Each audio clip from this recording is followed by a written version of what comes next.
جب عادل اور ماہین ہمایوں کے گھر پہنچے تو وہاں ہمایوں سمیت پوری فیملی تیار لانچ میں بیٹھی ملی۔ ہم غلط وقت پر آ گئے، آپ لوگ شاید کہیں جا رہے ہیں، ماہین ہمایوں کی ممی اور بہنوں سے ملتے ہوئے معذرت خواہ انداز میں بولی۔ نہیں بیٹا، کہیں نہیں جا رہے، کہیں سے آ رہے ہیں، ابھی 5 منٹ پہلے ہی گھر پہنچے ہیں۔ تم لوگ تو بالکل درست وقت پر آئے ہو، اگر 5-7 منٹ پہلے آتے تو گھر لاک ملتا۔ ہمایوں کی ممی بیگم اخلاق الدین نے مسکرا کر ماہین کو جواب دیا۔ کہیں آؤٹنگ پر نکلے ہوئے تھے؟ عادل نے مسکرا کر پوچھا۔ کہاں کی آؤٹنگ عادل بھائی، آپ کے دوست نے ہم سب کی زندگیوں کو مشکل میں ڈالا ہوا ہے۔ آج ان کی وجہ سے ہمارا مسلسل چوتھا سنڈے برباد ہوا ہے۔ ہمایوں سے ایک برس چھوٹی نشا کے ضبط کا پیمانہ آج لبریز ہو ہی گیا۔ وہ عادل کے سامنے جلے لہجے بنا نہ رہ پائی، اور جب وہ بولنا شروع ہوئی تو الوینا اور مائدہ بھی شروع ہو گئیں۔ اکلوتے بھائی کے خلاف شکایتوں کا ایک انبار تھا جو اس کے بہترین دوست کی سماعتوں میں منتقل کیا جا رہا تھا۔ عادل ہمایوں کا بچپن کا دوست تھا، بے تکلفی سے اس کے گھر آنا جانا تھا۔ 2 برس پہلے جب ماہین اس کی زندگی میں شامل ہوئی تب سے وہ بھی شوہر کے ساتھ 15-20 دن بعد یہاں کا چکر لگا لیتی تھی۔ ہمایوں کی ماں بہنوں سے اس کی بہت اچھی سلام دعا تھی۔ ہمایوں کی ممی بیگم اخلاق واقعی بہت اخلاق والی خاتون تھی، ماہین سے ہمیشہ بہت محبت اور شفقت سے ملتی۔ یہی اپنائیت ہمایوں کی بہنوں کی جانب سے بھی ملتی، جو اگرچہ اب اپنے اپنے گھر بار کی تھیں مگر میکے کا چکر لگاتی تھیں، سو ان سے بھی اکثر ملاقات رہتی۔ ہمایوں ڈیسنٹ اور سلجھا ہوا شخص تھا، بیگم اخلاق کی بہترین تربیت کا عکس ان کے بچوں میں جھلکتا تھا۔ ہمایوں خاص طور پر ان کی تربیت کا شاہکار تھا۔ تینوں بہنوں کا اکلوتا بھائی، گھر میں روپے پیسے کی فراوانی تھی، پھر بھی اس کی شخصیت کسی قسم کے بگاڑ کا شکار نہ ہوئی۔ اس نے اپنی خواہش پر میڈیکل کا پروفیشن اپنایا تھا اور اب تو اسے پریکٹس کرتے بھی 3-4 سال ہونے کو آئے تھے۔ عادل اور ماہین کے علم میں تھا کہ آج کل ہمایوں کی ماں بہنیں اس کے لیے رشتہ تلاش کر رہی ہیں، لیکن رشتے کی بیل کہیں بھی منڈے نہیں چڑھ رہی تھی۔ وجہ سے دونوں ہی ناواقف تھے۔ ہمایوں اور عادل کی لاک بے تکلفی سے ہی، مگر دونوں ہی ایک دوسرے کی ذاتی زندگی میں مداخلت کے قائل نہ تھے۔ بیگم اخلاق بھی بہت وفادار خاتون تھیں، انہوں نے کبھی ماہین کے سامنے گھریلو مسائل ڈسکس نہ کیے تھے، لیکن آج ان کی تینوں بیٹیوں کی برداشت کی حد ختم ہو گئی تھی۔ انہوں نے بھائی کے خلاف شکایتوں کے انبار لگا دیے۔ ذرا سی دیر میں سارا مسئلہ عادل اور ماہین کی سمجھ میں آ چکا تھا۔ ہمایوں میں جذبہ انسانیت کوٹ کوٹ کر بھرا تھا، اس کی شخصیت رحم دلی، سادگی اور سخاوت تھی، اور وہ یہ ہی خصوصیات اپنی شریک حیات میں بھی رکھنا چاہتا تھا۔ ماں بہنوں کی لاکھ کوششوں کے باوجود گورے مقصود مل نہ پایا تھا۔ اب آپ خود ہی بتائیں ماہین بھابھی، ہر کوئی لڑکی کی تلاش کے وقت یہ 3 خوبیاں ذہن میں رکھتا ہے، لڑکی خوبصورت ہو، پڑھی لکھی اور سلیقہ مند ہو۔ ہم نے بھی جاننے والوں کو یہی اوصاف بتا کر کسی اچھی سی لڑکی کے بارے میں بتانے کا کہہ دیا۔ میرے سسرال والوں نے، کولیگز نے، دوستوں نے ڈھیروں لڑکیاں گنوا دیں، لیکن ہمایوں صاحب کو کوئی پسند ہی نہیں آ رہی۔ ہمایوں سے بڑی الوینا نے بھائی کی شکایتی نگاہوں سے تکتے ہوئے ماہین کو بتایا تھا۔ موصوف فرماتے ہیں کہ مجھے ظاہری خوبصورتی سے کوئی سروکار نہیں، مجھے باطن کی خوبصورتی چاہیے۔ مائدہ نے بھی خفگی بھرے انداز میں کہا تھا، تو یہ مطالبہ کوئی ایسا ناجائز بھی نہیں۔ عادل نے خاموش بیٹھے دوست کی سائیڈ لی۔ اچھا عادل بھائی، پھر یہ بتائیں کہ باطن کی خوبصورتی کیسے ڈھونڈیں؟ اپنے دوست سے ہی پوچھ کر بتا دیں، اتنے قابل ڈاکٹر ہیں یہ، کوئی ایسا ایکس رے الٹراساؤنڈ ایجاد ہوا ہے جو باطن کا پتہ دے سکے؟ حد ہوتی ہے بھائی، سب سے چھوٹی نشا سب سے زیادہ غصے میں تھی، 6 مہینے پہلے وہ بھی پیا دے سدھار چکی تھی۔ اکلوتے بھائی کی شادی کا ارمان ظاہر ہے تینوں بہنوں کو ہی بہت تھا، لیکن بے حد شریف الطبع بھائی نے اس معاملے میں بہنوں کو زج کر دیا تھا۔ دنیا کی نظروں میں ہم برے بنتے ہیں کہ لڑکیاں دیکھ دیکھ کر ریجیکٹ کر رہے ہیں، اب دنیا والوں کو کیا بتائیں کہ ہمارا بھائی ہی کتنی ٹیڑھی کھیر ثابت ہو رہا ہے۔ مائدہ اپنے بچے کو زبردستی تھبکتے ہوئے بولی۔ تو آخر لڑکیاں ریجیکٹ کس لیے کر رہے ہیں ہمایوں بھائی؟ کیا انہیں لڑکی دیکھتے ہی اس کے باطن کا اندازہ ہو جاتا ہے؟ ماہین نے اسے پوچھا۔ کیا بتائیں ماہین بھابھی، جو سب سے پہلے لڑکی دیکھی اچھی خوبصورت پڑھی لکھی لڑکی تھی، ہم تو دیکھ کر لڑکی اوکے کر آئے، اگلے چکر میں لڑکی والوں کی فرمائش پر ہمایوں بھائیوں کو ساتھ لے گئے۔ لڑکی کے والدین خاصے لبرل تھے، ہمایوں بھائی اور اپنی بیٹی کو بات چیت کا موقع بھی فراہم کر دیا۔ باتوں باتوں میں جب لڑکی کو پتہ چلا کہ شام کے اوقات میں ہمایوں بھائی جو کلینک چلا رہے ہیں اسے برائے نام ہی آمدنی ہوتی ہے، کہ غریبوں کے مفت علاج کی شہرت سن کر کلینک پر آنے والے مریضوں کی اکثریت خود کو غریب ظاہر کرتی ہے، لڑکی نے خلوص دل سے سمجھانا چاہا کہ اکثر لوگ خود کو مستحق اور ضرورت مند ظاہر کرنے کا صرف ڈرامہ کرتے ہیں، اور گھوڑا گھاس سے دوستی کرے گا تو کھائے گا کیا؟ بس جی، گھوڑے نے یہ سننا تھا کہ چائے کا کپ پٹک کر میز پر رکھا اور ہم لوگوں کو چلنے کا اشارہ کر دیا۔ سچ اتنی خفت ہوئی کہ بتا نہیں سکتے۔ نشا نے جس طرح منظر کشی کی تھی، الوینا اور مائدہ سمیت عادل وغیرہ کے لبوں پر بھی مسکراہٹ بکھر گئی۔ یہ تو ہو گیا ایک کیس، اگلی بار کیا ہوا؟ ماہین نے دلچسپی سے دریافت کیا۔ اگلی دفعہ ہم ہمایوں بھائی کو پہلی بار ہی اپنے ساتھ لے گئے تاکہ ان کی جو بھی رائے ہو پہلی ملاقات کے بعد ہی پتہ لگ جائے۔ کسی کے گھر 2 دفعہ جا کر خاطر مدارت کروانا اچھا لگتا ہے کیا؟ اس بار راوی مائدہ تھی۔ عادل اور ماہین اسے مدد سے سننے لگے۔ اتنی خوبصورت لڑکی تھی ماہین بھابھی کہ میں آپ کو بتا نہیں سکتی، اور فیملی بھی ہمایوں بھائی کی شرائط پر پوری اترتی تھی۔ لڑکی کی ماں جانی پہچانی سوشل ورکر ہے۔ ہم بھی اسی چکر میں چلے گئے کہ جذبہ انسانیت رکھنے والے خاندان ہمارے بھائی کا سسرال بن جائے، لیکن ان کا چوکیدار اتفاق سے بھائی کا پرانا مریض نکل آیا۔ اس وقت تو لگ رہا تھا کہ بھائی کو بھی لڑکی پسند آئی ہے، لیکن شام کو چوکیدار صاحب نے کلینک پر آ کر اپنے مالکوں کے متعلق چند قصے سنا دیے کہ لڑکی کا باپ بہت بڑا ذخیرہ اندوز ہے اور ماں بھی صرف دکھاوے کو سوشل ورک کرتی ہے۔ لڑکی ماں باپ کی اکلوتی بیٹی ہے، اس لیے ضدی اور خودسر ہے، کسی کو اپنے آگے کچھ نہیں سمجھتی ہے۔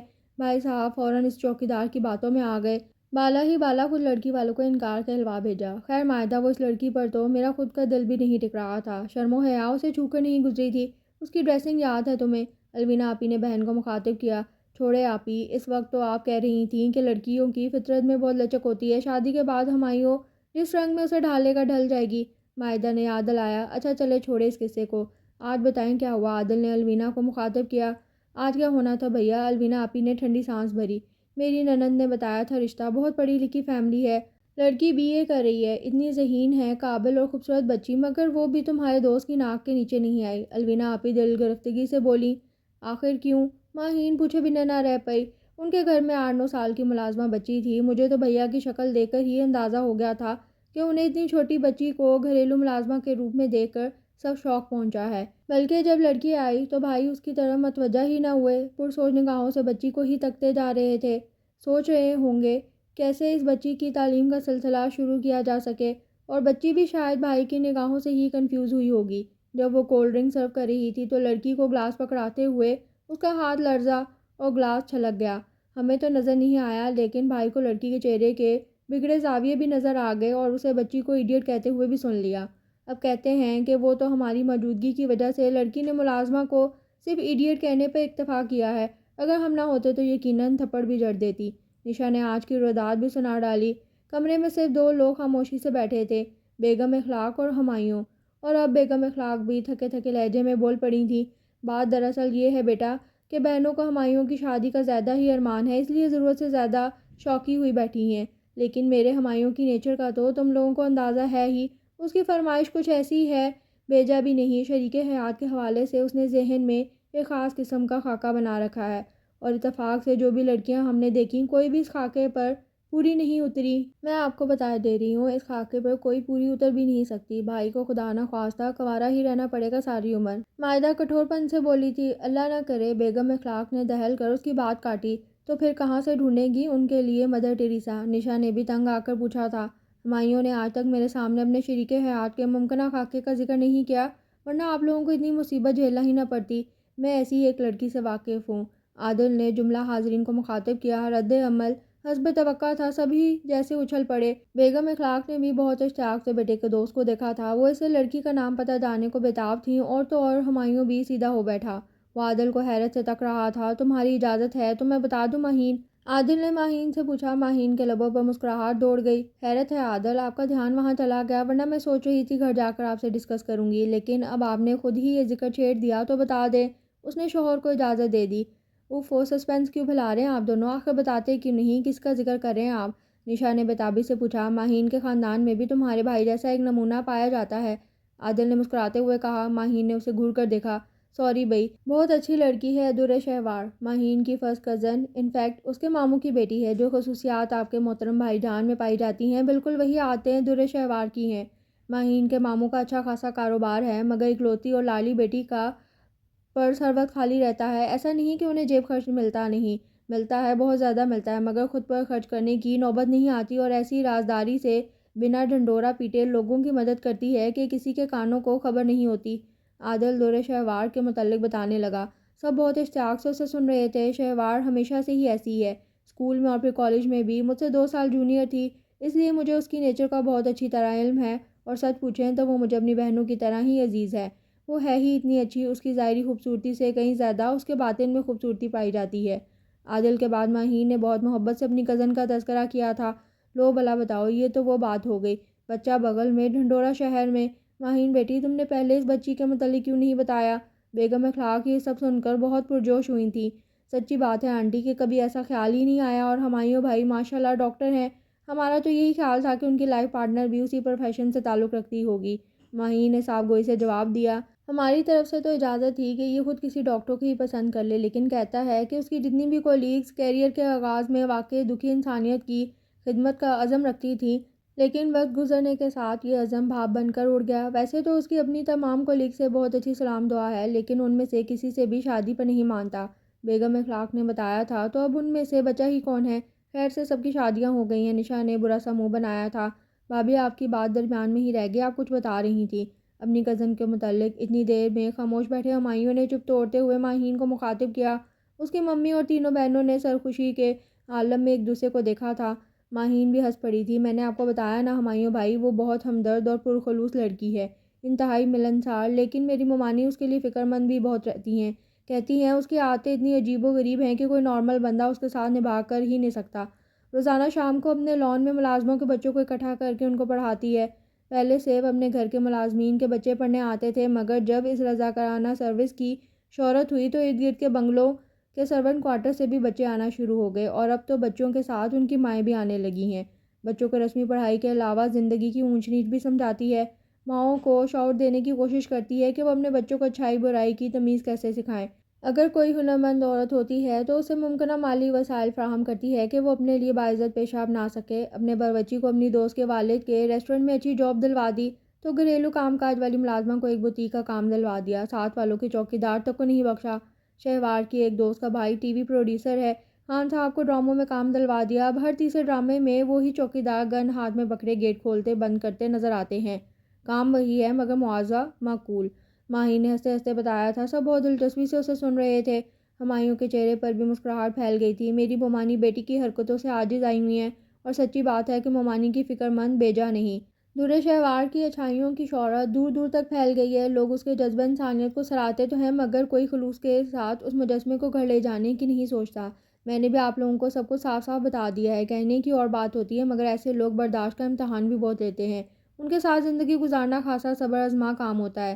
ماہین نے صاف گوئی سے جتا دیا تھا۔ تو ہمارے بھائی کے ساتھ زندگی گزارنا کب آسان ہے؟ ان کے ساتھ کوئی ایسی ہی لڑکی گزارا کر سکے گی۔ آپ بس ہمیں درِ شہوار کے گھر لے جائیں۔ الوینا بے صبری سے بولی تھی۔ ہاں بیٹے، تمہارا ہم سب پر بڑا احسان ہوگا اگر تمہارے تعاون سے یہ مشکل مرحلہ سر ہو جائے گا۔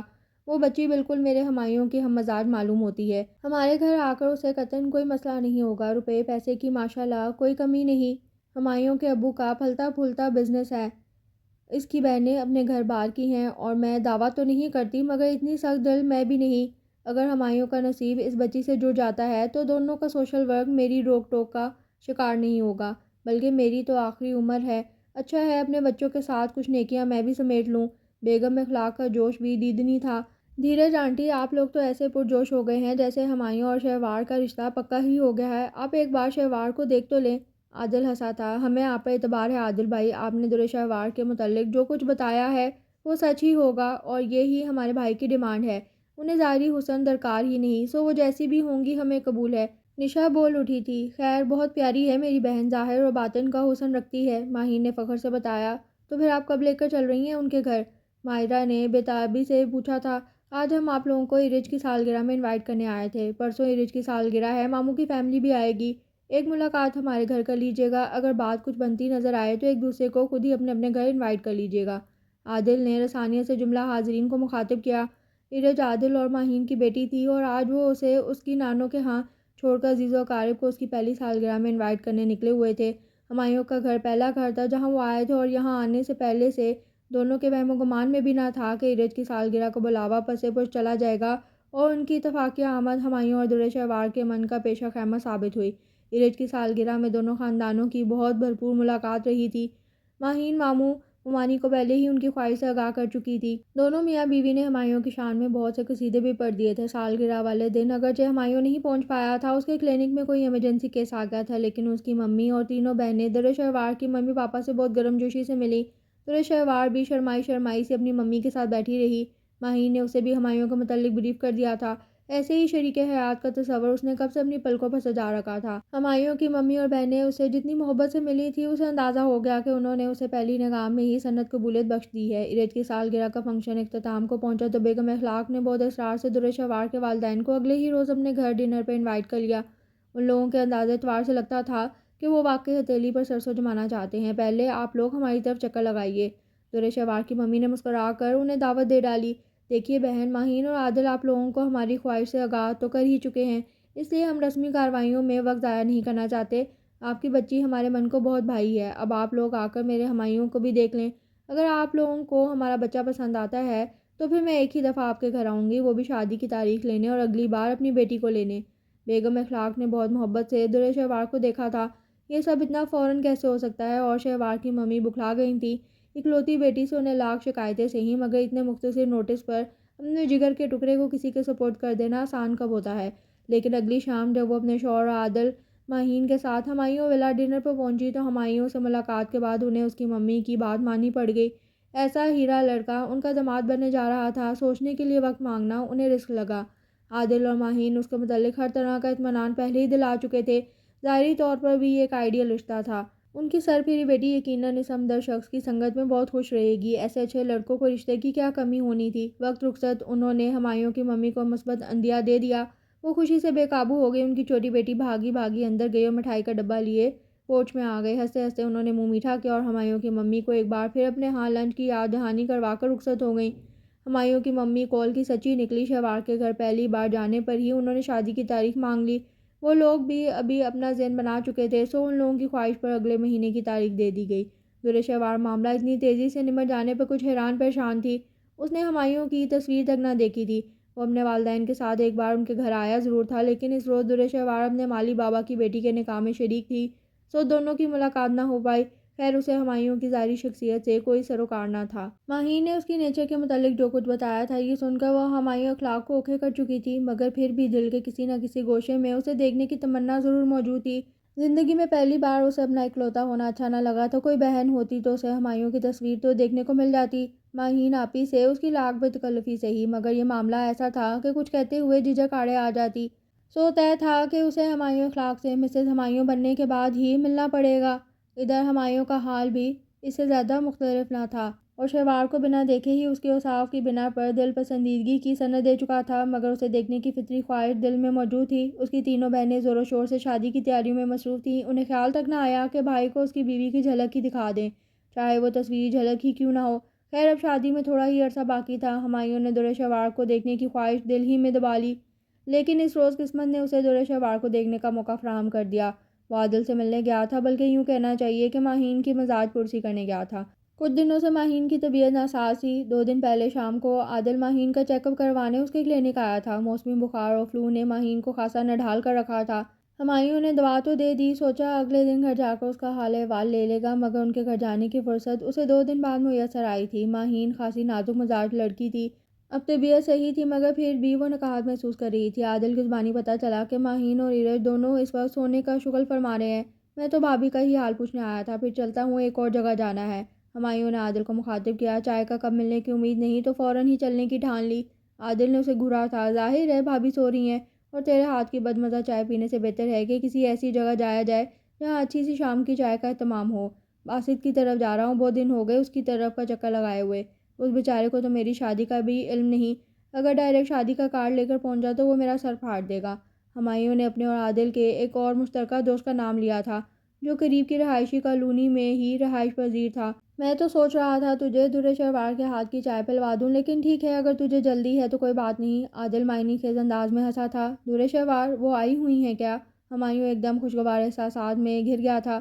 ہاں، ماہین کی طبیعت خرابی کا پتہ چلا تو حال پوچھنے آ گئی۔ ماہین صاحبہ نے بھی اس کی ہر ہمدرد فطرت کا فائدہ اٹھایا اور اسے رات کے لیے سالن بنانے کا کام سونپ دیا، اور خود لمبی تان کر سو گئیں۔ تو بیٹھ، میں اسے چائے کا کہہ کر آتا ہوں۔ عادل نے اسے مخاطب کیا تھا۔ رہنے دینا، کیا زحمت دینی چائے کی، کوئی اتنی خاص طلب بھی نہیں۔ ہمایوں نے اسے منع کرنا چاہا۔ اوئے ہوئے، ابھی سے اتنا خیال؟ عادل نے اسے چھیڑا۔ وہ ہنس پڑا۔ بیٹھ جا، درِ شوار بہت اچھی چائے بناتی ہے، اور جب وہ ماہین کی خاطر کچن میں گھس کر کھانا بنا سکتی ہے تو اپنے ہونے والے میاں کو ایک چائے کا کپ نہیں بنا کر دے سکتی؟ اور گھامر، اسے تو اس سے دلی مسرت حاصل ہوگی۔ اس کی دلی مسرت کا اتنا خیال ہے اور اپنے دوست کے دل میں دبے ارمان کا کچھ خیال نہیں۔ ہمایوں کے دل میں اچانک ایک خیال آیا تھا۔ اس نے لہجے میں کچھ ہنس سموتے ہوئے عادل کو مخاطب کیا۔ کون سا ارمان؟ عادل نے حسب توقع حیرانی کا اظہار کیا۔ یار، میں اپنی ہونے والی بیگم کو ایک نظر دیکھنا چاہتا ہوں۔ ہمایوں نے موقع سے فائدہ اٹھانا چاہا۔ مشکل کام ہے بھائی میرے، عادل نے نفی میں گردن ہلائی۔ کیوں یار، ایک نگاہ تو ڈال ہی سکتا ہوں، اس کی تو شریعت بھی اجازت دیتی ہے، مگر میری بیوی تو اجازت نہیں دیتی نا۔ وہ بظاہر بہت آزاد خیال ہے، مگر اس کے اندر 16ویں صدی کی کوئی قدامت پسند روح بنا کرایہ ادا کیے مقیم ہے۔ حالانکہ ہم دونوں کی تو پسند کی شادی تھی، پھر بھی شادی سے 2 ڈھائی ماہ پہلے اس نے مجھ سے ملنا چھوڑ دیا تھا، اور 1 مہینے پہلے تو فون پر بات کرنا بھی چھوڑ دی تھی۔ ماہین کا خیال ہے کہ جو میاں بیوی شادی سے پہلے ایک دوسرے سے ملتے رہیں تو شادی والے دن دلہن پر روپ نہیں چڑھتا۔ آپ کی شادی میں تو جمعہ 8 دن رہ گئے ہیں۔ ماہین کو پتہ چلا کہ میں نے تمہاری ملاقات کروائی ہے تو وہ مجھ پر چڑھ دوڑے گی، سو میری طرف سے تو معذرت۔ عادل نے کہا تھا، میں آپ سے ملاقات ارینج کرنے کا کہہ بھی نہیں رہا، میں صرف اسے ایک نظر دیکھنا چاہتا ہوں، اور اگر آپ تعاون کریں تو سوتی ہوئی ماہین بھابی کو علم بھی نہیں ہو سکے گا۔ ہمایوں چبا چبا کر بولا تھا۔ عادل کو اس کے انداز پر ہنسی آ گئی۔ ٹھیک ہے ڈاکٹر صاحب، کچن کے پاس سے چکر کاٹ کر آ جائیں۔ دورے شہوار ہانڈی بھون رہی ہوں گی، لیکن خبردار کچن کے اندر جانے کی کوشش نہ کرنا، ایک جھلک کو ہی بہت جاننا۔ پروین برتن دھو رہی ہے، ماہین کی پکی جاسوس ہے، اسے پل پل کی رپورٹ دیتی ہے، حتیٰ کہ اسے یہ بھی بتا دیتی ہے کہ اس کی غیر موجودگی میں میں نے کون سے ٹی وی چینل دیکھے اور فون پر کس سے گپیں لڑائیں۔ نئی ملازمہ رکھ لی کیا؟ ہمایوں نے پوچھا۔ عادل کے ہاں برسوں سے ایک بوڑھی ملازمہ کام کرتی تھی۔ ہمایوں اسے بخوبی واقف تھا۔ ہاں، اماں رحیمہ کی بہو رہی ہیں۔ اماں رحیمہ بہت بوڑھی ہو گئی تھیں، اتنی انسانیت تو ہم میں بھی ہے، انہیں ریٹائر کر دیا، بدلے میں ایک اچھے سے پیکیج پر ان کی بہو کو رکھ لیا۔ عادل نے تفصیل بتائی تھی۔ اوکے اوکے، میں صرف کچن کے آگے سے گزر کر آ جاؤں گا، تو فکر نہ کر۔ ہمایوں نے اسے تسلی دی تھی، اور چند لمحوں بعد وہ کچن کے سامنے سے گزر رہا تھا۔ پہلی نگاہ برتن دھوتی پروین پر پڑی تھی۔ عادل کی باتوں سے کسی تیز تراری ملازمہ کا تصور ذہن میں ابھرا تھا، لیکن وہ تو بہت نازک سی لڑکی لگ رہی تھی، کہیں سے بھی شادی شدہ نہ لگ رہی تھی۔ اس کے چہرے پر عجیب سی دلکشی تھی، لیکن یہ وقت پروین پر غور و فکر کا نہ تھا۔ ہانڈی بھونتی دورے شہوار کہیں زیادہ توجہ کی متقاضی تھی۔ ہمایوں اسے دیکھتا ہوا دبے پاؤں وہاں سے گزر گیا تھا۔ حیرت انگیز طور پر دونوں میں سے کسی کی نگاہ ہمایوں پر نہ پڑی تھی، لیکن دورے شہوار کی ایک جھلک دیکھ کر ہمایوں کے اندر سناٹا سا اتر گیا تھا۔ وہ چہرے پر زبردستی کی بشاہت اور مسکراہٹ سے جاتا ہوا عادل کے پاس واپس آیا تھا۔ ہاں جناب، ہو گیا دیدار یار، عادل نے شوخی سے چھیڑا۔ ایک جھلک دیکھی ہے بمشکل۔ اچھا بیٹھ، میں تو تجھے ویسے ہی تنگ کر رہا تھا، میں دورے شہوار کو بلاتا ہوں، تھوڑی دیر گپ شپ لگا لو۔ اس کے چہرے پر پھیلی مایوسی کے سائے عادل کی نگاہوں سے پوشیدہ نہ رہ پائے تھے۔ وہ اس مایوسی کو ملاقات کی تشنگی پر محمول کر رہا تھا، سو اسے مزید ستانے کا ارادہ ملتوی کرتے ہوئے اس نے اسے دورے شہوار سے ملوانا چاہا تھا، لیکن اس بار ہمایوں نے معذرت کر لی۔ یار میں بھول گیا تھا، ایک پیشنٹ کو ٹائم دے رکھا ہے، دیر ہو رہی ہے، چلتا ہوں۔ عادل ارے ارے کرتا رہ گیا، مگر ہمایوں نہ رکا۔ وہ نہیں چاہتا تھا کہ اس کے چہرے کے تاثرات دیکھ کر عادل مزید کوئی قیافے لگائے۔ وہ ہرگز اچھا ایکٹر نہ تھا۔ اگر عادل کے پاس چند منٹ کے لیے بھی بیٹھ جاتا تو اس کے تاثرات دیکھ کر بھانپ سکتا تھا کہ ہمایوں اخلاق دورے شہوار کو دیکھ کر کچھ اپسیٹ ہو گیا ہے۔ ہمایوں خود اپنی ذہنی کیفیت کو سمجھ نہ پا رہا تھا۔ ظاہری حسن کبھی کبھی اس کی ترجیح میں شامل نہ تھا، پھر کیوں سانولی رنگت اور آرام سے نین نقش والی دورے شہوار کو دیکھ کر اسے دھچکا لگا تھا؟ کیا وہ آج تک خود کو فریب دیتا آیا تھا کہ ظاہری خوبصورتی سے زیادہ اسے باطنی خوبصورتی سے سروکار ہے، یا پھر ماہین کی زبانی دورے شہوار کی خوبصورتی سے متعلق سن کر اس نے اپنے ذہن میں ایک خاکہ بنا لیا تھا، اور جب دورے شہوار اس خاکے پر پوری نہ اتری تو اسے شوق لگا۔ وہ خود سے ان سوالوں کے جواب چاہ رہا تھا، مگر کبھی کبھار انسان اپنے آپ کو سمجھنے سے بھی قاصر ہو جاتا ہے۔ یہی حال اس وقت ہمایوں اخلاق کا ہو رہا تھا۔ ہاں، اسے ماہین پر بھی غصہ آ رہا تھا، اس نے غلط بیانی سے کام کیوں لیا۔ کتنے تفاخر بھرے انداز میں اس نے کہا تھا، میری بہن ظاہر اور باطن دونوں کی خوبصورتی رکھتی ہے۔ ایک ماں کے بارے میں تو سن رکھا تھا کہ اسے اپنی اولاد دنیا میں سب سے زیادہ خوبصورت لگتی ہے، لیکن ایک کزن اپنی ماموزاد بہن کی محبت میں اتنی غلط بیانی سے کام لے گی، یہ ہمایوں کے وہم و گمان میں بھی نہ تھا۔ ہمایوں ابھی الجھی کیفیت میں گھر لوٹ آیا۔ شکر ہے ممی گھر پر نہ تھی، یقیناً کسی نہ کسی بیٹی کو ساتھ لے کر شاپنگ پر ہی نکلی ہوئی تھی۔ ہمایوں شکر کا کلمہ پڑھتا اپنے کمرے میں چلا گیا۔ رات کو ممی نے ڈنر کے لیے اسے بلانا چاہا، تب بھی اس نے تھکن اور سر درد کا بہانہ کر کے ڈائننگ روم میں جانے سے معذرت کر لی۔ وہ اس وقت صرف تنہائی چاہتا تھا۔ ممی نے کھانا کمرے میں بھجوا دیا، مگر ٹرے جوں کی توں رکھی رہی۔ وہ رات ہمایوں اخلاق کے محاسبے کی رات تھی۔ وہ خود اپنی ذات کا محاسبہ کر رہا تھا۔ آخر اسے یہ تسلیم کرنا پڑا کہ اس کے دل کے نہاں گوشوں میں ایسی شریک حیات کا تصور بسا تھا جو باطنی خوبصورتی سے تو مالا مال ہو، مگر ظاہری طور پر بھی پرکشش لگتی ہو۔ خود سے یہ اعتراف کرتے ہوئے اسے اپنا آپ بہت چھوٹا لگا، لیکن سچ یہی تھا کہ دورے شہوار اس کے من کو نہیں بھائی تھی۔ مگر اس سچ سے بڑا سچ یہ تھا کہ ہمایوں نے یہ اعتراف نما حقیقت سینے میں ہمیشہ کے لیے دفن کر لی تھی۔ اس نے اپنی ناپسندیدگی دورے شہوار سمیت دنیا کے کسی بھی فرد کے سامنے ظاہر نہیں کرنی تھی۔ اپنی جس سچی فطرت پر وہ آج تک انجانے میں فخر کرتا رہا تھا، اب اس کا عملی ثبوت دینے کا وقت تھا۔ اس کا نصیب اب جس لڑکی سے جڑنے جا رہا تھا، وہ بھلے ظاہری طور پر بہت خوبصورت نہ سہی، مگر اس کا من بہت اجلا تھا۔ اور ہمایوں اخلاق نے اس اجلے من والی لڑکی کو پورے عزت و احترام سے اپنی زندگی کا حصہ بنانا تھا۔ رات آہستہ آہستہ بیتی جا رہی تھی اور ہمایوں اخلاق کے دل کو بھی آہستہ آہستہ قرار آتا جا رہا تھا۔ صبح جب وہ اسپتال جانے کے لیے تیار ہو کر ناشتے کی میز پر پہنچا تو کوئی اس کا چہرہ دیکھ کر اندازہ نہیں لگا سکتا تھا کہ اس کی رات کسی ذہنی کشمکش میں گزری۔ اب وہ بالکل بشاش موڈ میں تھا، اپنی تقدیر پر صابر شا کر۔ دل کے کسی اندرونی گوشے میں بے اطمینانی کی سی لہر اٹھتی تھی، مگر دل کے اتنے اندر کون جھانک کر دیکھتا۔ اتنی فرصت تو اس کے خود کے پاس نہ تھی۔ وہ اپنے لیے تقدیر کا کیا گیا فیصلہ قبول کر چکا تھا، یہی اس کے نزدیک عقل مندی کا تقاضا تھا۔ دورِ شہوار اس وقت اپنی بیسٹ فرینڈ ایمان کے ہمراہ ڈھیروں شاپنگ بیگز اٹھائے سڑک کے کنارے کسی ٹیکسی کے انتظار میں کھڑی تھی۔ تمہارا ڈرائیور اتنا بھی بیمار نہیں تھا شہوار، تم کبھی کبھی ضرورت سے زیادہ مروت اور ہمدردی کا مظاہرہ کرتی ہو۔ ایمان نے اسے گھرکا تھا۔ نہیں یار، بیچارے کو واقعی تیز بخار تھا اور وہ تو آنا چاہ رہا تھا، میں نے ہی منع کیا اسے۔ شہوار نے اپنے ڈرائیور کی سائیڈ لی اور سچ بھی یہی تھا، وہ جتنا اپنے ملازمین کا خیال رکھتی تھی جواباً وہ بھی زیادہ تابعداری کا مظاہرہ کرتے تھے، لیکن آج غلام رسول کی طبیعت واقعی ناساز تھی۔ شہوار نے ایمان کے ساتھ کچھ ضروری شاپنگ کرنی تھی، ورنہ شاپنگ کا بیشتر کام ممی پہلے ہی نپٹا چکی تھی۔ اسے دوسری لڑکیوں کی طرح شاپنگ کا شوق نہ تھا، لیکن جوتے، کاسمیٹکس اور چند ضروری چیزوں کی خریداری کا کام ممی نے اس پر ہی چھوڑ رکھا تھا۔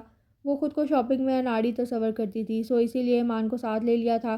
ایمان نے واقعی بہت دل جمعی سے اس کی شاپنگ مکمل کروائی تھی، بلکہ آخر میں شہوار ہی اس کا ہاتھ کھین کر شاپنگ مال سے باہر لائی تھی۔ دونوں بری طرح تھک چکی تھی اور اب کسی ٹیکسی کو ہاتھ دینے کا سوچ رہی تھی کہ اتنے میں سگنل پر رکی ایک گاڑی نے شہوار کی توجہ اپنی طرف کھینچ لی۔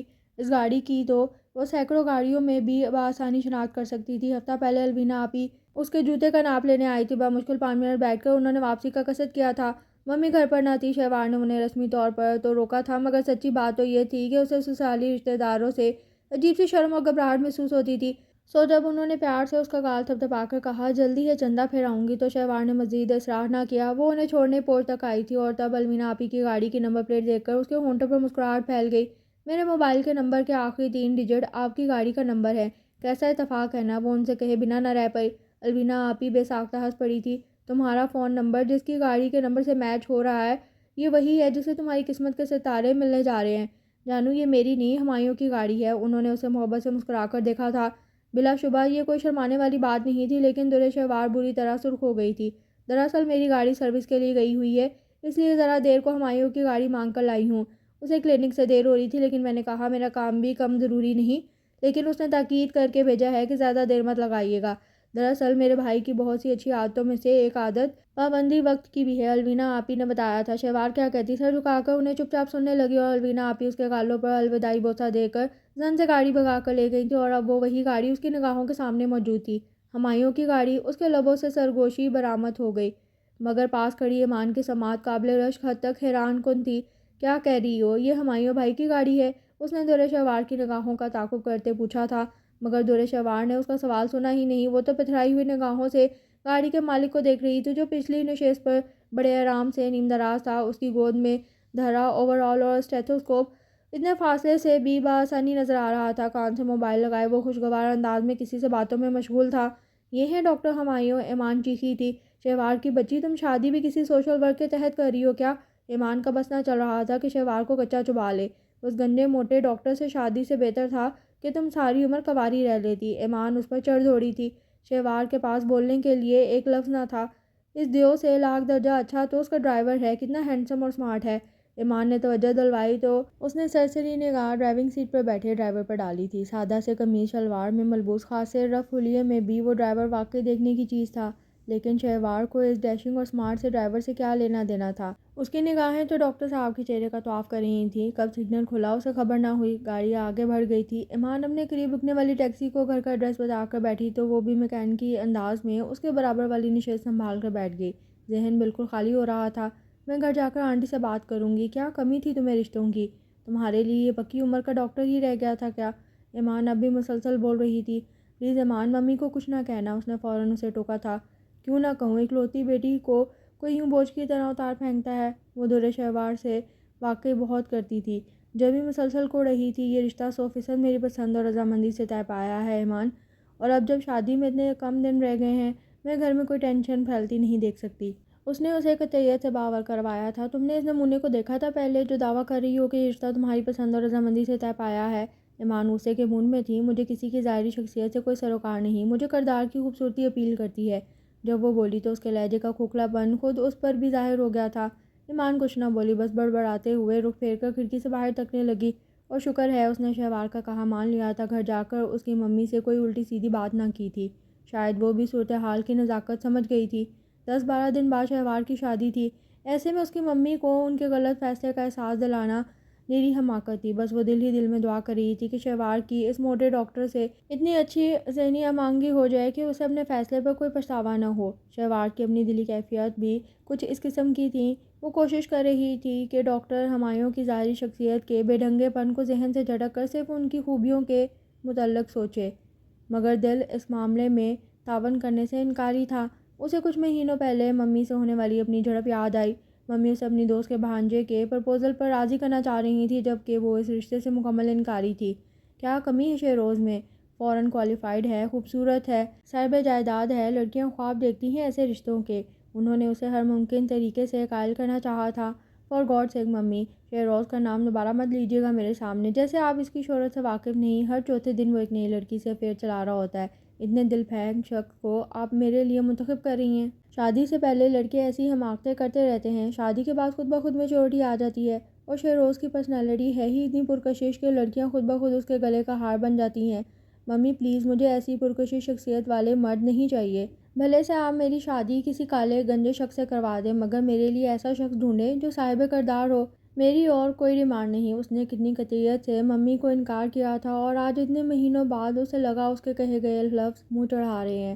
بعض اوقات انسان دوسروں کے اندر تک جھانک لینے کا دعویٰ کرتا ہے، مگر زندگی میں کوئی نہ کوئی موڑ ایسا ضرور آتا ہے جب انسان پر اپنی ہی شخصیت کا کوئی نیا پہلو منکشف ہوتا ہے۔ اپنے بارے میں اس کے سارے اندازے اور گمان غلط ثابت ہو جاتے ہیں۔ تو درے شہوار حسن، یہ تھی تمہاری حقیقت۔ تم اپنے آپ کو دوسری لڑکیوں سے منفرد گردانتی تھی، مگر تمہاری سوچ بھی بالکل عام لڑکیوں والی نکلی۔ تم میں اور ان میں صرف اتنا فرق ہے کہ وہ صرف ظاہری شخصیت کے چکا چوند سے متاثر ہوتی ہیں، اور تمہیں باطنی خوبصورتی رکھنے والا اچھی پرسنالٹی کا شریک حیات چاہیے تھا۔ وہ خود سے مخاطب تھی۔ خود احتسالی کا یہ عمل بہت تکلیف دہ تھا۔ اپنی شخصیت کی یہ کمزوری اسے عجیب سے احساس جرم میں مبتلا کر رہی تھی۔ ساتھ ساتھ ڈاکٹر صاحب کا تصور ذہن کے پردے پر لہراتا تو دل پر دبے سارے ارمان مرنے لگتے۔ دل باغی ہو کر انکار کی راہ سمجھاتا، مگر آخر دل پر دماغ نے غلبہ پا لیا تھا۔ اس نے آج تک زندگی میں دانستہ طور پر اپنی ذات سے کسی کو تکلیف نہیں پہنچائی تھی، تو اب وہ کیسے کچھ غلط کرنے کا سوچ سکتی تھی؟ وہ بندہ جیسا بھی تھا، ایک نہایت ہمدرد فطرت رکھنے والا ملنسار شخص تھا۔ ماہین آپی کی باتوں سے ہمایوں کا یہی خاکہ ذہن میں ابھرتا تھا۔ وہ پوری ایمانداری سے اس نیک نیت مرد کی زندگی میں شامل ہوگی اور اس کے ساتھ زندگی کے ہر موڑ پر وفاداری نبھائے گی۔ یہ درِ شہوار کا خود سے عہد تھا۔ اس نے پورے دل سے خدا سے اپنی استقامت کی دعا مانگی اور فضول سوچوں کو ذہن سے جھٹک کر سونے کی کوشش کرنے لگی۔ میرج ہال میں رنگ و بو کا سیلاب امڑ آیا تھا۔ ابھی تھوڑی دیر پہلے اخلاق فیملی بارات سمیت پہنچی تھی۔ ان کے فوراً بعد نکاح کی کارروائی عمل میں آئی تھی۔ نکاح نامے پر سائن کرتے ہوئے شہوار کا دل ایک لمحے کو ڈوبا تھا، مگر پھر اس نے میکینکی انداز میں مطلوبہ جگہوں پر دستخط کر دیے۔ اس کی ساس نندیں اس پر واری صدقے جا رہی تھیں۔ ابھی تو سسرال والے بہت پیار کا مظاہرہ کر رہے ہیں، اللہ جانے بعد میں کیسے نکلتے ہیں۔ اس کی ایک ننیالی کزن نے تبصرہ کیا تھا۔ نہیں بھئی، اس بات کی گارنٹی میں دیتی ہوں، یہ لوگ ہمیشہ ہی شہوار کو اتنا ہی پیار دیں گے۔ ہمایوں کی پوری فیملی ہی بہت ملنسار اور ہنسمکھ ہے۔ پھر ہمایوں گھر کا اکلوتا بیٹا ہے، اس کی شادی تو ان کے دل کا برسوں پرانا ارمان ہے۔ یہ ماہین تھی جو شہوار کی خالہ زاد بہن کی تسلی کروا رہی تھی۔ پلکوں پر بٹھائیں گے ہماری شہوار کو، ان کی گارنٹی پر اعتبار مت کرنا۔ شہوار ڈاکٹر صاحب کے متعلق بھی ہر طرح کی گارنٹی دینے والی تمہاری یہ ماہین آپی ہی تھی۔ بعد میں کیا ہوا؟ کھودا پہاڑ نکلا چوہا، بلکہ چوہا نہیں ہاتھی، بلکہ ہاتھی بھی نہیں گینڈا۔ دانت کچکچاتے ایمان درِ شہوار کے کان میں گھس کر بولی تھی۔ وہ اس کی سب سے بہترین دوست تھی، مگر ہمایوں کو دیکھ کر اسے اتنا غصہ چڑھا تھا کہ آج اس نے شہوار کی دوسری کزن کے ساتھ بارات کا استقبال تک کرنے کی زحمت نہ کی تھی۔ وہ برائڈل روم میں درِ شہوار کے ساتھ ہی بیٹھی رہی۔ پھر فوٹو سیشن کے لیے درِ شہوار کو اسٹیج پر لایا گیا۔ پھر تو اسٹیج پر اس کے سسرالی رشتہ داروں کا ہی قبضہ ہو گیا۔ ایمان ڈلتی کرتی اسٹیج کے پاس ہی کرسی سنبھال کر بیٹھ گئی۔ بہت وقت ہو رہا ہے، اب دولہے کو بھی سلامی کے لیے بلا لیں۔ شہوار کی خالہ نے اس کی ممی کو مخاطب کیا۔ وہ بیچاری ٹیشو سے اپنی آنکھوں کے گوشے رگڑے جا رہی تھیں۔ ایمان کو ان پر ترس آیا، شاید انہیں اب اپنے غلط فیصلے کا احساس ہو رہا تھا۔ اس نے ان کے پاس جا کر ان کے کندھے پر ہاتھ رکھا۔ بس آنٹی پریشان مت ہو، وہ کیا کہتے ہیں، کیا پچھتائے کیا ہوگا جب چڑیا چگ جائے کھیت۔ اس نے انہیں تسلی دی تھی۔ شہوار کی ممی نے حیران ہو کر اسے دیکھا۔ شاید اس کے منہ سے اتنا مشکل محاورہ سن کر انہیں حیرت ہوئی تھی۔ KG1 سے لے کر انٹرمیڈیٹ تک ایمان ہمیشہ اردو کے مضمون میں رعایتی نمبروں سے پاس ہوتی تھی۔ ان کی حیرانی پر ایمان کسیا کر پیچھے ہٹی تھی۔ تبھی شہوار کے پاپا افراتفری کے عالم میں آتے دکھائی دیے۔ بس اب آپ فوراً رخصتی کی رسم ادا کریں، انہوں نے شہوار کی ممی کو مخاطب کیا۔ ابھی دولہا تو سلامی کے لیے آیا نہیں۔ پاس کھڑی شہوار کی خالہ نے تعجب سے بہنوئی کو دیکھا۔ بھئی حالات خراب ہونے کا خدشہ ہے، تھوڑی دیر پہلے اس علاقے میں دو مخالف پارٹیوں کے درمیان فائرنگ کا تبادلہ ہوا ہے، دو بندے شدید زخمی حالت میں اسپتال پہنچائے گئے ہیں۔ اگر خدا نہ خواستہ وہاں سے کوئی بری خبر آتی ہے تو پورے علاقے میں ایک دم ہنگامے پھوٹ پڑیں گے، اس لیے جتنی جلدی ہو سکے شہوار کو رخصت کر دیں۔ انہوں نے حالات کی سنگینی واضح کی تھی۔ ٹھیک ہے بھائی جان، لیکن 5 منٹ کو ہی صحیح ہمایوں کو شہوار کے ساتھ اسٹیج پر بیٹھنا چاہیے، تھوڑی سی مووی اور 2-4 تصویریں تو ہو جائیں۔ شہوار کی خالہ اپنی بات پر مصر تھیں۔ کہا نہ نجمہ، حالات خراب ہو سکتے ہیں، تم بات سمجھنے کی کوشش کرو۔ شہوار کے پاپا جھلا گئے تھے۔ لیکن بھائی لوگ کیا کہیں گے کہ دولہے کی سلامی کے بغیر؟ اف نجمہ، گولی مارو دولہے کو، شہوار کے پاپا کا ضبط جواب دے گیا۔ انکل کا مطلب ہے گولی مارو سلامی کو؟ نجمہ آنٹی کی ہکا بکا شکل دیکھ کر پاس کھڑی ایمان نے ان کی بات کی تصدیق کی تھی۔ شہوار کے پاپا نے ایک اچیرتی نگاہ اس پر ڈالی۔ وہ کچھ غیر حاضر دماغ لگ رہے تھے، شاید حالات کی متوقع سنگینی نے انہیں پریشان کر دیا تھا۔ اتنے میں عادل بھی وہیں آ گیا تھا۔ اس نے بھی شہوار کے پاپا والی بات دہرائی، حالات خراب ہو سکتے ہیں، جلد از جلد رخصتی کی رسم نپٹائیں۔ اور پھر تو صحیح معنوں میں افراتفری مچی تھی۔ مہمانوں کی اکثریت نے بھی حالات کے پیش نظر میزبانوں سے رسمی اجازت لینا ضروری نہ سمجھی۔ سب کو جلد از جلد گھر جانے کی پڑ گئی تھی، اکثر تو دلہن کی رخصتی سے پہلے ہی رخصت ہو گئے تھے۔ روتی دھوتی شہوار کو بھی بڑی سی چادر پہنا کر فٹافٹ گاڑی میں بٹھایا گیا۔ ایمان کو اپنی سہیلی سے ملنے کا موقع بھی نہ مل سکا۔ چھوٹے چھوٹے قدم اٹھاتی نم آنکھوں کے ساتھ وہ گاڑی میں بیٹھی شہوار کو آخری بار دیکھنے گئی۔ قریبی رشتے دار وہاں جمگٹا بنائے کھڑے تھے۔ ایمان نے شہوار کی چھوٹی قد والی خالہ کے اوپر سے ہو کر سجی سجائی گاڑی میں بیٹھی اپنی سہیلی پر الوداعی نگاہ ڈالی تھی۔ شہوار کا چہرہ تو چادر میں چھپ چکا تھا، لیکن اس کا ہچکیوں سے لرزتا وجود اس کے بری طرح رونے کا پتہ دیتا تھا۔ ایمان کے آنسو بھی اس کے گال بھگونے لگے۔ اتنے میں اس کی نگاہ شہوار کی ممی پر پڑی تھی۔ لیکن شہوار کی ممی کو بازوؤں کے گھیرے میں لے کر تسلی دلاسا دینے والا کون تھا؟ ایمان نے حقیقتاً اپنی آنکھیں ملی تھیں۔ اس کا منہ کھلے کا کھلا رہ گیا۔ وہ شہوار کے پاس جانا چاہتی تھی، لیکن جانے کی جگہ نہیں مل رہی تھی، اور پھر وہ وہیں کھڑی کی کھڑی رہ گئی۔ شہوار کی چھوٹی نند اور ماہین اس کے ساتھ پچھلی نشستوں پر جا بیٹھی۔ ڈاکٹر صاحب نے فرنٹ سیٹ سنبھال لی تھی، اور چند لمحوں بعد دولہے کی گاڑی کے پیچھے بارات میں شامل دوسرے افراد کی گاڑیاں بھی روانہ ہو گئیں۔ ایمان اپنی جگہ ساکت کھڑی تھی۔ بہت پیچھے سے آ کر اس کی امی نے اس کا کندھا ہلایا تھا۔ کیا کھڑے کھڑے سو گئی ہو؟ کب سے آوازیں دے رہی ہوں تمہیں؟ تمہارے پاپا غصہ کر رہے ہیں، فوراً گاڑی میں بیٹھو، انہوں نے اسے گھرکا تھا۔ وہ سہلاتے ہوئے مرے مرے سے انداز میں امی کے ساتھ چل پڑی تھی۔ رسموں کا سلسلہ جانے کب ختم ہوتا تھا۔ شہوار کی گردن جھکے جھکے اکڑ گئی تھی۔ اس وقت زندگی کی سب سے بڑی خواہش جھکی گردن کو اٹھانا تھی۔ حالانکہ سب اس وقت اس سے مطالبہ بھی یہی کر رہے تھے، پلیز بھابھی ذرا سی گردن اوپر کریں، آپ کا چہرہ تو تصویروں میں آ ہی نہیں رہا۔ یہ اس کی چھوٹی نند نشا تھی۔ ہاں شہوار، پلیز تھوڑا سا چہرہ اوپر کر لو، ابھی تک تمہاری ڈھنگ کی تصویر بن ہی نہیں پائی ہے۔ بلکہ ہمایوں کہاں غائب ہے؟ اسے بلا کر شہوار کے ساتھ بٹھاؤ۔ نکاح کے بعد دلہن کے ساتھ فوٹو شوٹ سے موصوف نے خود منع کر دیا تھا۔ اسٹیج پر دونوں کو ساتھ بیٹھنے کا موقع ہی نہیں ملا۔ رخصتی کا غلغلہ اٹھ گیا۔ ارے اب ہی دونوں کو اکٹھے بٹھا کر کچھ تصویریں اتار لو۔ یہ الوینا آپی تھی، اس کی سب سے بڑی نند، جو اب گمشدہ بھائی کو بآواز بلند پکار رہی تھی۔ اور کیا، کہاں ہے بھائی؟ ابھی تو رسم بھی باقی ہے، دوسرے نمبر والی مائدہ نے یاد دلایا تھا۔ اف توبہ، ایک اور رسم تو شہوار کسمسائی، لیکن چند منٹوں بعد ہی اس کی ساس بیٹے کو ساتھ لے آئی تھی۔ ایسی بھی کیا تھکاوٹ، میرے بیڈ روم میں پاؤں پسارے لیٹا تھا۔ ارے تھک تو میری بچی رہی ہے، فٹافٹ رکھیں ختم کرو اور اسے کمرے میں پہنچاؤ، انہوں نے ہمایوں کو اس کے برابر بٹھاتے ہوئے کہا تھا۔ اس کی گردن مزید جھک گئی تھی۔ جاؤ نشا، جلدی سے آئینہ لے کر آؤ، بس یہ رسم ہو جائے پھر شہوار کو بیڈ روم میں لے جاتے ہیں، الوینا آپی نے نشا کو مخاطب کیا۔ پھردیلی سی نشا چند لمحوں بعد آئینہ لے کر آ گئی تھی۔ ہنسی مذاق کے درمیان دونوں کو ایک دوسرے کا عکس دیکھنے کا کہا گیا۔ اب کیا فائدہ؟ پہلے تو تصویر دکھائی نہیں، کوئی ہمایوں کے اندر سے بولا تھا، مگر اگلے ہی پل اس نے خود کو دل ہی دل میں ڈپٹتے ہوئے آئینے پر نگاہ ڈالی۔ اس کا منہ کھلا کا کھلا رہ گیا۔ آئینے میں موجود دوسرا عکس بھی آنکھیں پھاڑے اسے تک رہا تھا۔ اگلے ہی پل دونوں نے جھٹکے سے گردن اٹھائی اور ایک دوسرے کی سمت دیکھا۔ وہ بھول چکے تھے کہ سامنے انہیں انتہائی ذوق و شوق سے دیکھنے والے ناظرین کی بڑی تعداد موجود ہے۔ ہمایوں کو سنبھلنے میں چند سیکنڈ لگے تھے۔ وہ بہنوں اور کزنز کی ذو معنی چھیڑ چھاڑ کا مسکرا کر جواب دینے لگا تھا، مگر دورے شہوار سے اچانک لگنے والی شوق سے سنبھل نہ پائی۔ اس کا سر زور زور سے گھومنے لگا۔ اس نے دونوں ہاتھوں سے سر تھامنا چاہا، مگر اگلے ہی پل اس کا سر ہمایوں کے شانے سے جا ٹکا۔ اس کی ساس نندیں گھبرا کر اس کی جانب لپکیں، مگر وہ ہوش و حواس سے بیگانہ ہو چکی تھی۔ شدید پیاس سے اس کی آنکھ کھلی تھی۔ آنکھ کھلنے کے بعد اس نے خالی خالی نگاہوں سے ارد گرد نگاہیں دوڑائیں۔ سامنے صوفے پر نیم دراز وجود پر نگاہیں پڑی تو سوئے ہوئے حواس یکدم بیدار ہو گئے۔ وہ اس وقت اپنے حجرہ عروسی میں موجود تھی اور کمرے میں موجود دوسری ہستی شاید نہیں بلکہ یقیناً ہمایوں اخلاق کی تھی۔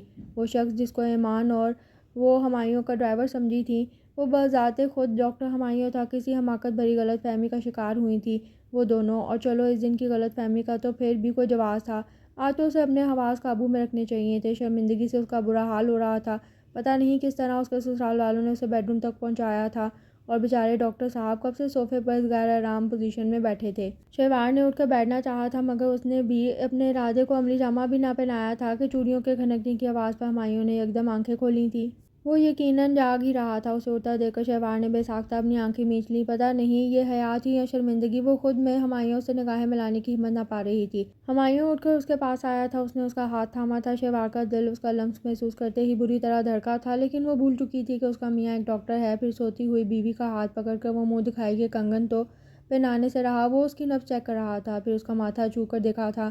شہوار کی پلکوں کی لرزش اس سے چھپ نہ پائی تھی۔ وہ جان گیا کہ وہ جاگ چکی ہے مگر آنکھیں نہیں کھول رہی۔ اس معصوم سی حرکت پر ہمایوں کو بے ساختہ ہنسی آئی تھی، مگر ہنسی کا گلا گھونٹتے ہوئے اس نے مصنوعی تشویش زدہ لہجے میں خود کلامی کی، دوسرا انجیکشن بھی لگانا پڑے گا۔ طبیعت میں زیادہ بہتری محسوس نہیں ہو رہی۔ دوسرا انجیکشن؟ گویا وہ شادی کی پہلی ہی رات اسے ایک انجیکشن ٹھوک چکا ہے۔ شہوار نے پٹ سے آنکھیں کھول دی تھی۔ وہ آپ اٹھ گئیں کیا؟ نہیں، کیسا محسوس کر رہی ہیں؟ اب وہ پوچھ رہا تھا۔ شہوار بنا جواب دیے اٹھنے کی کوشش کرنے لگی۔ ارے لیٹی رہیں۔ ہمایوں نے اسے روکا مگر وہ اٹھ بیٹھی۔ ہمایوں نے ہیٹ ایک لگانے کے لیے اس کے پیچھے تکیے سیٹ کیے تھے۔ اب کیسی طبیعت ہے؟ وہ دوستانہ انداز میں مخاطب تھا۔ مجھے کیا ہوا تھا؟ اس نے الٹا سوال جڑ دیا۔ یہ تو آپ کو ہی بہتر طور پر معلوم ہوگا، ویسے آپ کا بی پی لو تھا اور شاید شدید تھکاوٹ سے آپ کے اعصاب جواب دے گئے تھے، لیکن میں نے آپ کو سکون آور انجیکشن لگا دیا تھا۔ اب آپ کی طبیعت خاصی بہتر معلوم ہو رہی ہے۔ ٹھیک کہہ رہا ہوں نا میں؟ ہمایوں پوچھ رہا تھا۔ درِ شہوار نے دھیرے سے اس بات میں گردن ہلا دی۔ ممی وغیرہ آپ کے لیے بہت پریشان ہو رہی تھیں، میں نے ابھی ذرا دیر پہلے ہی ممی کو زبردستی کمرے میں بھیجا ہے، ہمایوں نے بتایا۔ وہ ایک بار پھر بری طرح شرمندہ ہو گئی۔ پتہ نہیں مجھے کیا ہو گیا تھا، آنٹی وغیرہ میرے متعلق کیا سوچ رہی ہوں گی؟ یہ ہمایوں کے دوستانہ لہجے کا اعجاز تھا کہ اس نے دھیرے سے اپنی پریشانی اسے شیئر کر ڈالی۔ آپ بالکل ریلیکس رہیں شہوار، اس بات کی فکر نہ کریں کہ کسی نے آپ کے متعلق کیا سوچا۔ اپنی ممی اور بہنوں کو میں جانتا ہوں، وہ صرف آپ کے متعلق پریشان ہو رہے تھے اور وجہ بھی انہیں معلوم ہے۔ آج جیسی افراتفری میں ہماری شادی انجام پائی، کسی کے بھی اعصاب مشکل ہو سکتے تھے۔ اور آپ تو پھر اتنی نازک نادم لڑکی ہیں، ہمایوں نے نرم لہجے میں اسے تسلی دی تھی۔ ویسے مجھے لگا کہ آپ مجھے دیکھ کر چونکی ہیں یا آئینے میں میرا عکس ڈراؤنا دکھائی دے رہا تھا۔ کچھ لمحوں کی خاموشی کے بعد ہمایوں نے شرارت سے پوچھا۔ نہیں ایسی تو کوئی بات نہیں، اس نے ڈٹائی سے جھوٹ بول دیا، لیکن میں آپ کو دیکھ کر ضرور چونک گیا تھا۔ آپ جانتی ہیں درِ شہوار، میں آپ کے متعلق اتنے دن کس غلط فہمی کا شکار رہا ہوں؟ ہمایوں اس کے قریب بیٹھتے ہوئے بولا۔ درِ شہوار نے اپنے آپ میں سمٹتے ہوئے ایک بار پھر نفی میں گردن ہلا دی۔ اچھا باتیں تو ہوتی رہیں گی، پہلے میں آپ کو رونمائی کا تحفہ تو دے دوں۔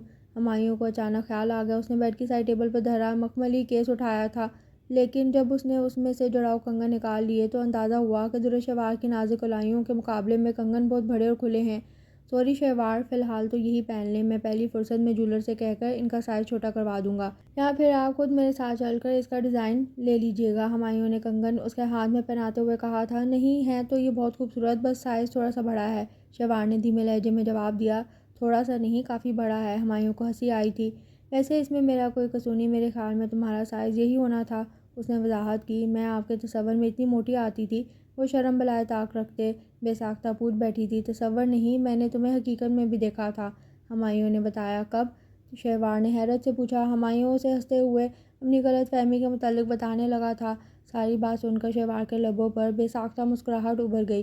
عادل نے مجھ سے کہا تھا شہوار ہانڈی بھون رہی ہوگی اور پروین برتن دھو رہی ہوگی، میں نے تو اس کے بیان کی روشنی میں ہی تمہیں پروین اور پروین کو شہوار سمجھا۔ تم خود بتاؤ اس میں میرا کیا قصور؟ پھر ان پروین صاحبہ نے اس روز تم سے تو قیمتی جوڑا ہی پہن رکھا تھا، تم تو بالکل سادہ سے حلیے میں تھی اور جس طرح سر جھکائے دیچکی دھو رہی تھی، میری جگہ کوئی اور بھی ہوتا تو اسی غلط فہمی کا شکار ہوتا۔ ہمایوں بولا تو درِ شہوار کو وہ دن پوری جزائیت کے ساتھ یاد آ گیا تھا۔ وہ اس روز مالی بابا کے ساتھ مل کر اپنے من پسند مشغلے یعنی پودوں کی گوڑی میں مصروف تھی۔ واقعی اس روز اس نے بالکل رف سا جوڑا پہن رکھا تھا۔ اتنے میں ماہین کا فون آ گیا۔ اتفاق سے پاپا بھی کسی کام سے اسی سائڈ جا رہے تھے، وہ بھی فوراً ہاتھ جھاڑ کر ان کے ساتھ جانے کو تیار ہو گئی۔ پاپا اسے ماہین کے گھر ڈراپ کر کے آگے نکل گئے۔ ماہین کافی پسماندہ حالت میں بیٹھی سبزی بنا رہی تھی۔ ملازمہ سے وہ اوپر نیچے کے سارے کام کرواتی تھی، مگر عادل بھائی کو ملازمہ کے ہاتھ کا کھانا پسند نہ تھا۔ شہوار نے ماہین کو زبردستی اس کے بیڈ روم میں بھیجا۔ ارت سو رہی ہے، آپ بھی تھوڑا آرام کر لیں، سالن میں بنا لیتی ہوں۔ لو، میں نے تمہیں فون پر اپنی طبیعت کا اس لیے تھوڑی بتایا ہے کہ میں چاہ رہی تھی تم آ جاؤ تو تھوڑی سی گپ شپ لگائیں کہ طبیعت عجیب بوجھل ہو رہی ہے۔ تو ٹھیک ہے نا، گپ شپ بھی لگائیں گے، پہلے آپ تھوڑا سا آرام کر لیں، میں اتنے میں کچن کا کام سمیٹ لوں۔ اس نے ان کے نانا کرنے کے باوجود انہیں ارت کے پاس لٹا دیا تھا۔ کوکنگ سے اسے خاصا شغف تھا، سو مطمئن انداز میں کچن کا رخ کیا تھا، اور جب ہانڈی اختتامی مراحل میں تھی تو ملازمہ بھی آ گئی تھی۔ سنک میں برتنوں کا ڈھیر اکٹھا ہو رہا تھا۔ پروین نے پہلے برتن دھونے کی ہی ٹھانی تھی، جب ہی شہوار کی نگاہ اس کی ہتھیلی پر پڑی۔ اس کی بائیں ہاتھ کی ہتھیلی پر بڑا سا آبلہ پڑ رہا تھا۔ یہ کیا ہوا تمہیں؟ شہوار نے اس کے ہاتھ کی طرف اشارہ کرتے ہوئے پوچھا۔ ہاتھ جل گیا تھا باجی، پروین نے لاپرواہی سے جواب دیا۔ اور تم اس جلے ہوئے ہاتھ کو پانی میں ڈال رہی ہو، زخم پڑ سکتا ہے، شہوار نے اسے ڈانٹا۔ پھر کیا کروں باجی، مجبوری ہے، کام تو کرنا پڑے گا۔ پروین نے مظلومیت طاری کی۔ ماہین آپی کی یہ نئی ملازمہ اسے کچھ خاص پسند نہ تھی، اس میں عجیب سی تیز تراری تھی۔ فیشن کا بھی ضرورت سے زیادہ ہی شوق تھا۔ اس وقت بھی وہ ماہین آپی کا ایک نسبتاً پرانا سوٹ پہنے ہوئے تھی۔ سوٹ اچھا خاصا قیمتی تھا، مگر شاید ماہین آپی کو سائز فٹ ہو گیا تھا جب ہی انہوں نے پروین کو دے دیا ہوگا، مگر پروین تو ماہین آپی سے بھی زیادہ فربا تھی۔ پھر بھی اس کی ہمت تھی جو اس نے اپنے بدن پر یہ چست لباس چڑھا لیا تھا، لیکن یہ وقت پروین پر ناگواری کا اظہار کرنے کا نہ تھا۔ اسے اس وقت اس پر ترس آ رہا تھا، بیچاری کا ہاتھ بری طرح جلا ہوا تھا، پھر بھی اسے برتن دھونے پڑ رہے تھے۔ چند لمحوں تک تو اس نے پروین کو برتن دھوتے دیکھا تھا، پھر اسے رہا نہ گیا۔ پروین، تم ہاتھ دھو کر یہاں آ جاؤ، تم ہانڈی بھون لو، باقی برتن میں دھو لیتی ہوں۔ پروین نے رسمی پس و پش سے کام لیا، مگر پھر شہوار کی ہدایت مان لی۔ اپنی مالکین کی اس بے وقوف سی کزن سے وہ بخوبی واقف تھی۔ ماہین سو رہی تھی، سو اس کی کزن کے آفر کا فائدہ اٹھایا جا سکتا تھا۔ وہ چولہے کے پاس آ کر ہانڈی بھوننے لگی، شہوار برتن دھونے لگی۔ یقیناً اسی وقت ہمایوں نے دونوں کو دیکھا ہوگا۔ شہوار کو یاد تھا جب وہ فارغ ہو کر کچن سے نکلی تو عادل بھائی نے اسے بتایا تھا تمہارے ڈاکٹر صاحب آئے تھے۔ لڑکی لیکن ہوا کے گھوڑے پر سوار تھے، کوئی کام تھا، کوئی کام یاد آیا اور واپس مڑ گئے، ورنہ میں تمہاری ملاقات ہی کروا دیتا۔ ہسمکھ عادل بھائی ہمیشہ اسے چھوٹی بہنوں کی طرح پیش آتے تھے، مگر آج ان کی بات سن کر اسے شرم آ گئی تھی۔ آپ کا خیال ہے میں ملاقات کر لیتی؟ اس نے خفگی سے پوچھا۔ مذاق کر رہا تھا گڑیا، عادل بھائی نے اس کے سر پر چت لگائی تھی۔ بات آئی گئی ہوگی، لیکن اسے کیا پتہ تھا کہ اس دن اس کا برتن دھونا اس کے ڈاکٹر صاحب کو کتنی بڑی غلط فہمی میں مبتلا کر دے گا۔ اس نے شرمگی مسکراہٹ سے ہمایوں کو اس دن کی روایت سنائی تھی، بلکہ نہ صرف اس دن کی بلکہ اس دن کی بھی جب وہ اور ایمان بھی اس کے متعلق غلط فہمی کا شکار ہو گئے تھے۔ ذرا دیر پہلے ہمایوں نے اس کے چونکنے کا سبب پوچھا تھا، تب وہ انکاری ہو گئی تھی، مگر اتنے اچھے شریک سفر کو دھوکہ دینا بھی تو مناسب نہ تھا، سو اس نے بھی اپنے دلی کیفیت سمیت اسے وہ واقعہ سنا ڈالا تھا۔ جتنا شوق مجھے آج آپ کو دیکھ کر لگا ہے، اسے کئی زیادہ شوق اس دن لگا تھا۔ پھر پتہ نہیں کیوں میں آج بے ہوش ہوئی، وہ استفسار کر رہی تھی، اور ہمایوں کو اس کی معصومیت پر ڈھیروں پیار آ گیا۔ میری غلط فہمی تو سمجھ میں آتی ہے مسز، لیکن آپ کی غلط فہمی سمجھ سے باہر ہے۔ بلا شبہ وہ میری گاڑی تھی، لیکن ضروری تو نہیں تھا کہ اس وقت گاڑی کے نشست پر میں ہی موجود ہوتا۔ کسی سے کنفرم کیے بغیر آپ نے مجھے ڈرائیور سمجھ لیا۔ دیکھیں، گاڑی آپ کی تھی، اور پچھلی نشست پر جو صاحب بیٹھے تھے ان کی گود میں اسٹیتھوسکوپ اور اوور آل بھی رکھا تھا، اور پھر وہ جس طرح مالکانہ اسٹائل میں نیم دراز تھے، کوئی بھی دیکھ کر یہی سمجھ سکتا تھا کہ وہی گاڑی کے مالک ہیں۔ شہوار نے اپنی غلط فہمی کو حق بجانب ثابت کیا تھا۔ ہمایوں کھل کر ہنس پڑا۔ وہ ڈاکٹر بیگ تھے، میرے سینئر ہیں، وہ اس روز ان کی گاڑی خراب تھی، سو میں نے کہا میں آپ کو ڈراپ کر دیتا ہوں، اور اس دن میرا اسپتال کا آف تھا، صرف اپنے ایک مریض کا حال پوچھنے چلا گیا تھا، بس اس لیے میرا حلیہ کیجول عام سا تھا، ورنہ شاید تم غلط فہمی کا شکار نہ ہوتی۔ ہمایوں نے کہا۔ اس نے سر سہلاتے ہوئے اس کی بات تسلیم کی۔ ویسے میں تمہاری ہمت کی داد دیتا ہوں، تم نے ڈاکٹر بیگ کو ڈاکٹر ہمایوں سمجھا اور پھر بھی تم مجھ سے شادی پر راضی ہو گئی۔ وہ ہنسا تھا۔ زیادہ ہمت آپ کی ہے، آپ نے مجھے پروین سمجھا اور پھر بھی مجھ سے شادی پر راضی ہو گئے، برجستہ بولی۔ اس بار ہمایوں قہقہ لگا کر ہنس پڑا تھا۔ ویسے ایک بات بتائیں، اگر میں قمیص شلوار پہنوں تو کیا ڈرائیور سا لگتا ہوں؟ وہ اب تبسم لہجے میں پوچھ رہا تھا۔ نہیں، میں نے تو آپ کو غور سے دیکھا تک نہیں تھا۔ وہ تو میری دوست ایمان ہے نا، ایک دم بونگی ہے، مجھ سے بہت پیار کرتی ہے۔ لیکن شہوار جلدی جلدی بول کر وضاحت دینے لگی، مگر پھر اس کی نگاہ ہمایوں پر پڑی تھی۔ اس کی بری آنکھیں شرارتی انداز میں مسکرا رہی تھیں۔ شہوار کو بے پناہ خفت نے آن گھیرا۔ بونگی تو میں بھی بہت ہوں، کچھ خفگی سے بڑبڑاتے اس نے تسلیم کیا۔ مجھ سے پوچھے آپ کیا ہیں؟ ہمایوں نے اس کے کان میں سرگوشی کی۔ میری زندگی کا سب سے حسین مگر غیر متوقع تحفہ، کسی دعا کی قبولیت، کسی نیکی کا صلہ۔ وہ جذبوں سے چور لہجے میں اسے مخاطب تھا۔ آپ ڈاکٹر ہیں یا شاعر؟ شہوار نے نگاہیں جھکاتے ہوئے دھیمے سے لہجے میں پوچھا تھا۔ آپ ڈاکٹر سمجھیں، شاعر یا ڈرائیور، آپ کی خاطر ہمیں سب کچھ بننا منظور ہے، اس نے اسے محبت پاش نگاہوں سے دیکھتے ہوئے مخاطب کیا۔ شہوار کے لبوں پر شرمگی مسکان پھیل گئی۔ وہ خود کو ایک سمجھوتہ بھری زندگی گزارنے کے لیے ذہنی طور پر تیار کر کے آئی تھی، مگر اس گھر میں زندگی اپنی تمام تر رعنائیوں اور خوبصورتیوں سمیت اس کا استقبال کرنے کو موجود تھی۔ شہوار مطمئن تھی اور بے تحاشا خوش۔